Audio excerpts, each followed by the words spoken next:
all the parts we need to four-wheel drive swap this thing as factory as possible. So what I always notice when people four-wheel drive swap something, or really anytime you take apart something like this and need to put new parts on it, a lot of times I'm seeing people slap it together not using factory parts, and then the end result just doesn't look factory. This thing should be immaculate when we're done. So if you guys have been following along, we have the factory Dana 60 I got off of the W250 chassis that we bought, which actually gave us a lot of the factory parts that we will be using. You can see the steering on this axle is not factory. That is the only thing that will not be factory on this truck. Aside from a little bit taller leaf springs, the steering is a major upgrade. Upgrading where possible, but also staying as clean as we can to complete that factory look on this Dodge. So I went with the far from stock crossover steering kit.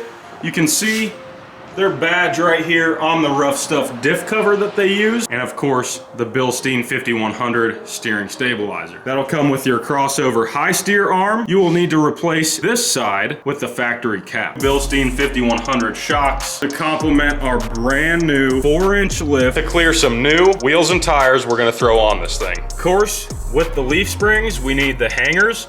So these are the front perches, and then the rear right here. These are factory. If you do not have these or you can't find them, there are some companies that make aftermarket ones, but they do get pretty pricey. So we'll be sticking with the factory ones. They should work out just fine. The drop pitman arm. Now, if you do crossover steering, you will need a different pitman arm, and I believe you need one that drops it at least 2 inches further down. If you're gonna use factory steering, you just use the factory pitman arm. So since we're doing crossover steering on this truck, we will not be needing the four-wheel drive bracket, which is this that's bolted onto the side of the steering box.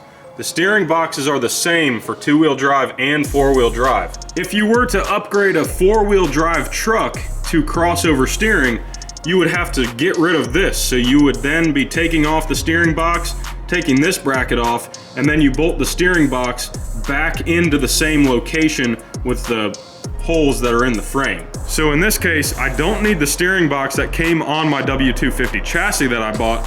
I'll just be using the factory one that's already in the truck. We got the shock mounts to go with the shocks. Now these need to be sandblasted and painted or powder coated.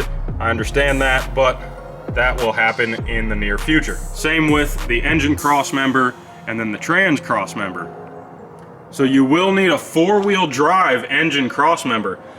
I believe there are a few aftermarket companies that make the four-wheel drive engine cross member, but they can get a little pricey. They don't really serve a benefit unless your truck is making a ton of power, because you'll just use factory motor mounts on top of that cross member.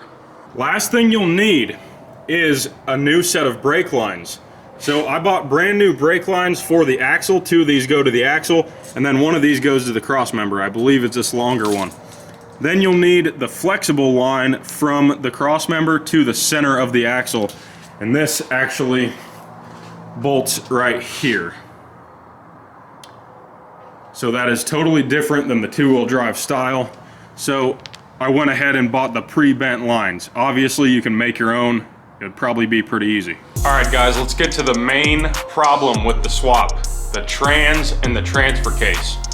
The transfer cases are somewhat easy to find here and there on Facebook Marketplace.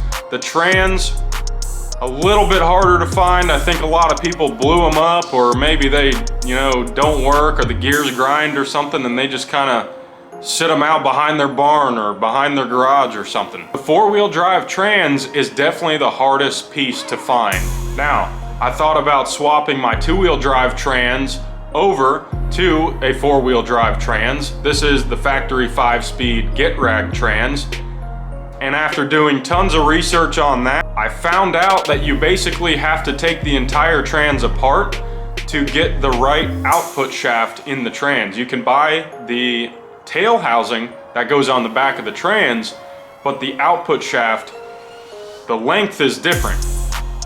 The output shaft length is a lot different. So you basically have to take apart the entire trans and the output shaft in the trans is the main shaft of the trans, so you would basically have to rebuild the entire thing. That's all new bearings. You're taking all the gears off of the main shaft and replacing all the races and everything in that. Or you can buy a factory 4-wheel drive get rag trans and then use the same clutch and everything in the truck. A lot of people have swapped these to NV4500s. I've thought about doing that, but I really want to keep the factory shifter location, everything as factory as possible in this truck because it's such a nice truck, I just don't want to ruin it. So what I'm probably going to do is order a brand new remanufactured or refurbished trans. I believe they're just under $2,000. That's still a lot cheaper than an NV4500 that I could buy used and probably have to rebuild. So what I'll end up doing is putting a 4-wheel drive trans and finding the 205 transfer case to bolt to it.